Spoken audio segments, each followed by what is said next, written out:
If we use alphabetical symbols for each gene, then the capital letter is used for the trait expressed at the F1 stage and the small alphabet for the other trait. तो हम use करते हैं capital letter को use करते हैं dominant trait के लिए और स्मॉल लेटर को यूज़ करते हैं रिसेसिव ट्रेट के लिए. For example, in case of the character of height का करेक्टर हमने लिया तो capital T is use for the tall trait. Tall के करेक्टर के लिए हमने कैपिटल टी यूज़ किया और स्मॉल टी हमने यूज़ किया ड्वार्फ के करेक्टर के लिए. क्लियर? ऐसा नहीं है कि ड्वार्फ के करेक्टर के लिए हम स्मॉल डी ले लेंगे, no. And capital T and small t are allele of each other, एक दूसरे की एलील्स हैं कंट्रास्टिंग फैक्टर के लिए. Hence, in plants, the pair of alleles for height would be क्या क्या हो सकती हैं? कैपिटल टी हो सकती है, कैपिटल टी स्मॉल टी हो सकती है या स्मॉल टी हो सकती है. Mendel also proposed that in a true breeding, tall or dwarf P varieties, the allelic pair of gene for height are identical or homozygous. ठीक है, ये मैं आपको बता चुकी हूँ. अगर कैपिटल टी होगा वो होमोजाइगस है और स्मॉल टी होगा वो भी होमोजाइगस है, क्योंकि दोनों सेम है. कैपिटल टी सेम है, स्मॉल टी सेम है, तो इनको हम होमोजाइगस बोलते हैं. आगे capital T and small t are called the genotype of the plant. ये जीनोटाइप है, जीन कंस्टिट्यूशन है.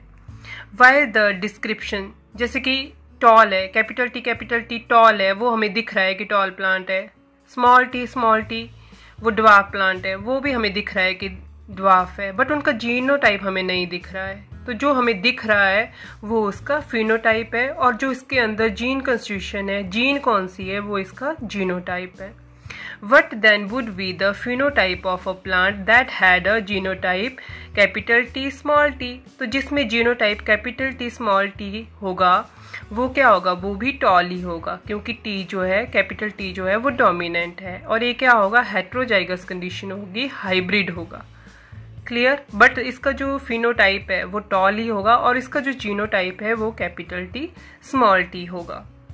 As Mendel found the phenotype of the F1 heterozygote capital T small t to be exactly like the capital T parent in appearance, he proposed that in a pair of dissimilar factor, one dominates the other, as in the F1, and hence is called the dominant factor, while the other factor is called recessive. तो Mendel ने जब experiment किया उन्होंने देखा जो F1 थे वो heterozygote थे, कैपिटल टी स्मॉल टी थे. वो थे कैपिटल टी स्मॉल टी उनका जीनोटाइप था, बट देखने में वो पूरे टॉल प्लांट थे और अपने पेरेंट्स की तरह थे, उनमें कोई भी डिफरेंस नहीं था. तो उन्होंने ये देखा कि अगर डिसिमिलर पेयर है, अगर कैपिटल टी स्मॉल टी है, डिसिमिलर है, हेट्रोजाइगेट है, तो क्या होगा? इसमें एक जो है वो अपने आप को जो है एक्सप्रेस करता है, उसको उन्होंने बोला कि वो डोमिनेंट फैक्टर है. और जो दूसरा फैक्टर है जो अपने आप को एक्सप्रेस नहीं कर रहा है, जैसे कि स्मॉल टी, वो रिसेसिव है. In this case capital T for tallness is dominant over small t, that is recessive. He observed identical behavior for all the other character trait pairs that he studied. और उसने जितनी भी study की, जितने भी experiment थे, सब में जो है उसको सेम ही रिजल्ट मिले. It is convenient and logical to use the capital and lowercase of an alphabetic symbol to remember this concept of dominance and recessive. तो डोमिनेंट और रिसेसिव के कंसेप्ट को याद करने के लिए हमें जो है कैपिटल और स्मॉल लेटर्स का ही यूज़ करना चाहिए. Do not use capital T for tall and small D for dwarf. हम ऐसा नहीं कर सकते हैं कि टॉल के लिए हमने कैपिटल टी लिया और ड्वार्फ के लिए हमने स्मॉल डी लिया, because you will find it difficult to remember whether capital T and D are alleles of the same gene character or not. तो आपको ये याद नहीं रहेगा कि ये एक ही जीन के जो है कंट्रास्टिंग फैक्टर हैं, एक ही जीन के एलील्स हैं. ठीक है, इसीलिए जो हम सेम लेटर लेते हैं, कैपिटल सेम लेटर हम लेते हैं डोमिनेंट के लिए और उसी का स्मॉल लेटर हम लेते हैं रिसेसिव कैरेक्टर के लिए. Alleles can be similar as in the case of homozygote. Homozygote में जो है सेम होती हैं, जैसे capital T and small t, और कैन बी डिसिमिलर, ये अलग भी हो सकती हैं, as in the case of the heterozygote that is capital T small t. Since the capital T small t plant is heterozygous for genes controlling one character, that is height. It is a monohybrid and the cross between capital T and small t is a monohybrid cross. जैसे कि मैंने आपको बताया, इसमें हम एक character की study कर रहे हैं, इसीलिए इसको बोलेंगे मोनोहाइब्रिड क्रॉस, क्योंकि इसमें हमने एक ही करैक्टर लिया है हाइट का. From the observation that the recessive parental trait is expressed without any blending in the F2 generation, we can infer that when the tall and dwarf plant produce gamete by the process of meiosis, the alleles of the parental pair separate or segregate from each other and only one allele is transmitted to a gamete. मैंने जैसे आपको बताया, इसमें कोई भी character जो है वो ब्लेंड नहीं होता है. तो जैसे कि बुक में दिखाया हुआ है, ये टॉल प्लांट है कैपिटल टी, और ये वाला ड्वार्फ प्लांट है ड्वार्फ, ठीक है. ये है इसकी जो F1 जनरेशन है जो हमने निकाली थी. तो F1 में क्या आया, इसके ए गैमेट बने, टॉल के क्या गैमेट बनेंगे, कैपिटल टी, और जो ड्वार्फ है उसके क्या गैमेट बने, स्मॉल टी, ठीक है. आगे इनकी जब फर्टिलाइजेशन हुई तो ये F1 जनरेशन आई, इसमें क्या आए, सारे के सारे जो है टॉल प्लांट आए, ठीक है, ये गैमेट्स हैं. उसके बाद जो है ये आगे F1 जनरेशन आई, इसमें क्या हुआ, कैपिटल टी स्मॉल टी, सारे के सारे टॉल आए, इसमें बिल्कुल भी ड्वार्फ नहीं आए. अब क्या हुआ, जब गैमेट बने, इनके मियोसिस होती है और गैमेट्स बनते हैं, ठीक है. तो कईयों में क्या होता है, गैमेट्स के अंदर किसी में कैपिटल टी जाएगा, सेग्रीगेट हो रहे हैं, कईयों में स्मॉल टी जाएगा, कईयों में कैपिटल टी जाएगा, कईयों में स्मॉल टी जाएगा. तो गैमेट में सिर्फ एक ही जो करैक्टर है, एक ही एलील जाएगी. इस टाइम पे ये रैंडमली जो है सिलेक्ट होते हैं, रैंडमली जाते हैं. तो 50-50% चांस है कि कैपिटल टी भी जा सकता है और स्मॉल टी भी जा सकता है. Clear. This segregation of alleles is a random process. ये जो एलील सेग्रीगेट होती हैं, सेपरेट होती हैं, ये एक रैंडम प्रोसेस है. And so there is a 50% chance of a gamete containing either allele as has been verified by the result of the crossing. तो 50% चांसेस हैं, हो सकता है कैपिटल टी जाए या स्मॉल टी जाए, 50% चांसेस होते हैं. In this way the gamete of the tall capital T plant have the allele capital T, and the gametes of the dwarf small t plants have the allele, उनके पास small t की allele है, उनके पास तो same है. During fertilization the two alleles capital T from one parent say through the, मान लो हम plants की बात कर रहे हैं, तो पोलन्स में क्या चला गया, कैपिटल T, ठीक है, पोलन ग्रेन्स में, and small t from the other parent.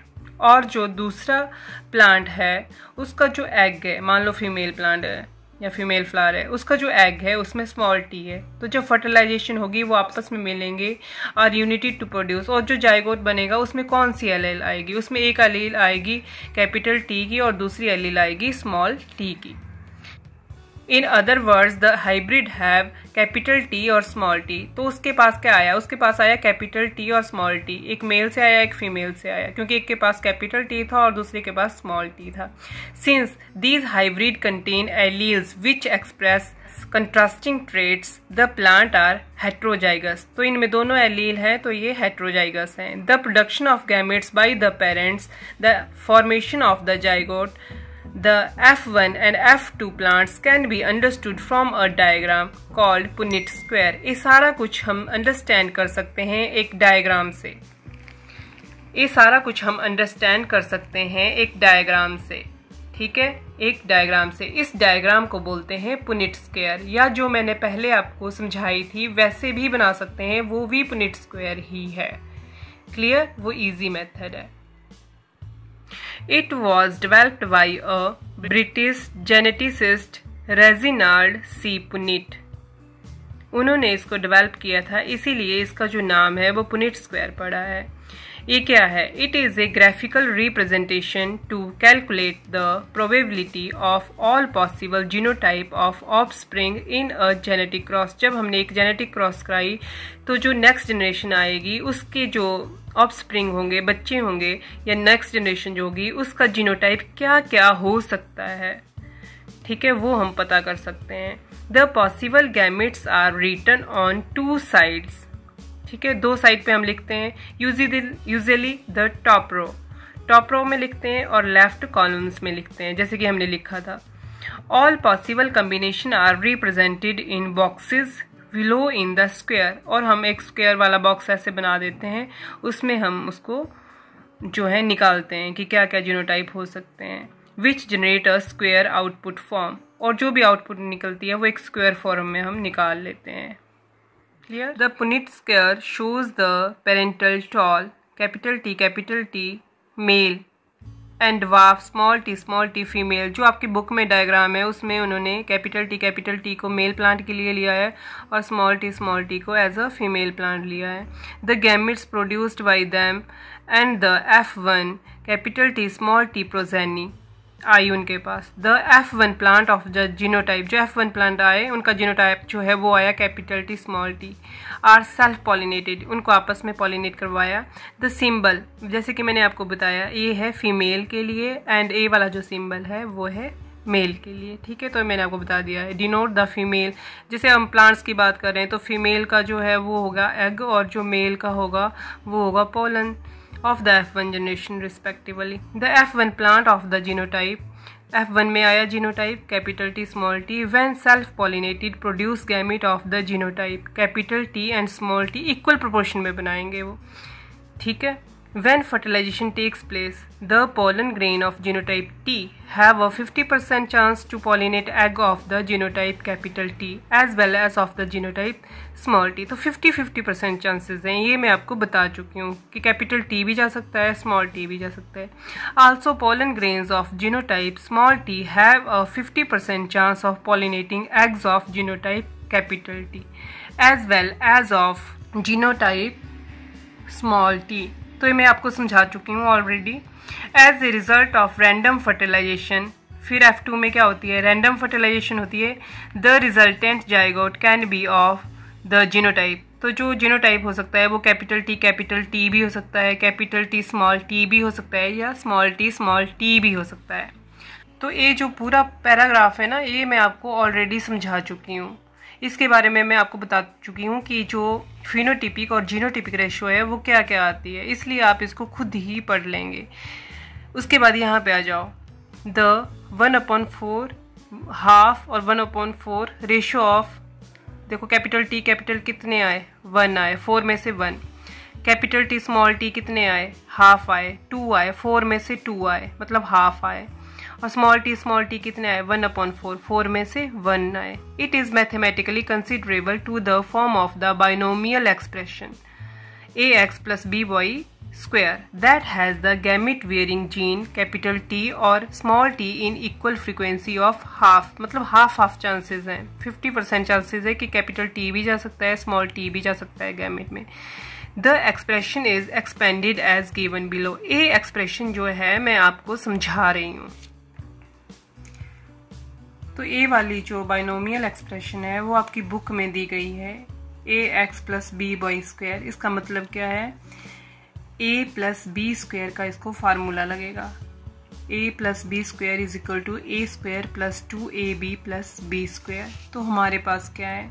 हमारे पास जो है 50% चांसेस हैं कि कैपिटल T जो है वो गैमेट में जा सकता है और 50% चांसेस हैं कि स्मॉल t भी जा सकता है। तो ये हमारे पास हाफ t है कैपिटल T और हाफ जो है वो स्मॉल t है। अब हम वैल्यू पुट करेंगे, ठीक है। पहले a², तो a है हमारे पास हाफ कैपिटल T, तो मैं आपको पूरा ही दिखा रही हूँ। जब स्क्वायर करेंगे तो कैपिटल T, a हो गया a² का formula half t × half t, ठीक है, प्लस 2ab 2 × a का आप पुट करो वैल्यू कैपिटल T × b की वैल्यू हाफ t, ठीक है, प्लस b²। तो इसको हम b² करेंगे, b² b हमारे पास है हाफ स्मॉल टी, ठीक है, इंटू हाफ स्मॉल टी। अब आगे हम इसको सॉल्व करेंगे। मैं आपको पूरा करके दिखा रही हूँ कि कई बच्चों को इसमें, कई स्टूडेंट्स को बहुत ज़्यादा कन्फ्यूज़न होता है इसमें। तो अब हम इसको सॉल्व करेंगे, ठीक है। तो क्या आ गया, 1/4 आ गया, 2 2 4। ये क्या है, कैपिटल टी, और ये भी क्या है, कैपिटल टी। 1/4 क्या आ गए, कैपिटल टी प्लस 2 से 2 कट हो गया, ठीक है ना।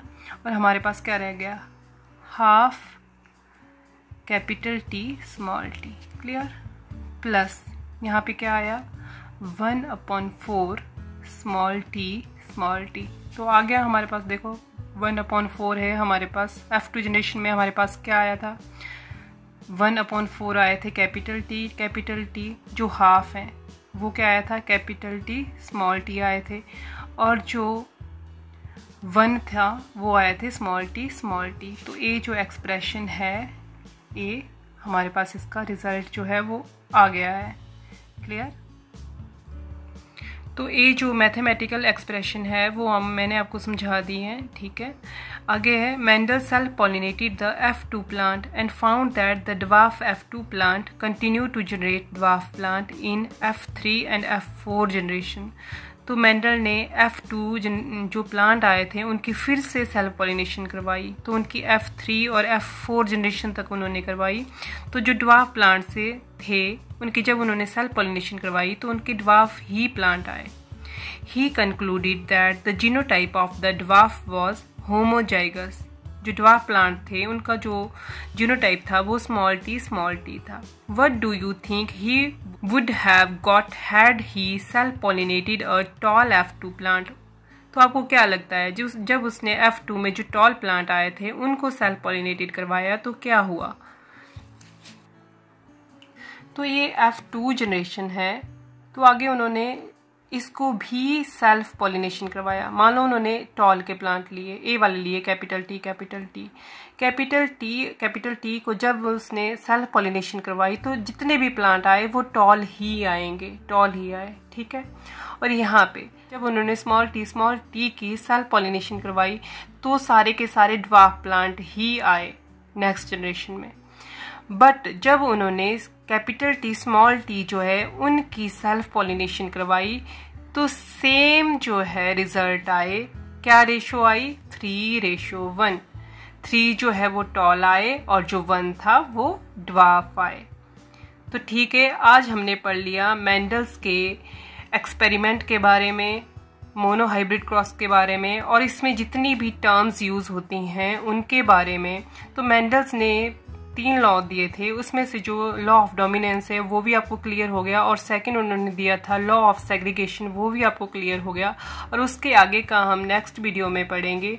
तब तक आप इसको अच्छे से रिवाइज कर लेंगे, लर्न कर लेंगे, और कमेंट करके ज़रूर बताएं कि आपको वीडियो कैसा लगा। लाइक करें, शेयर करें और सब्सक्राइब करें। Thank you.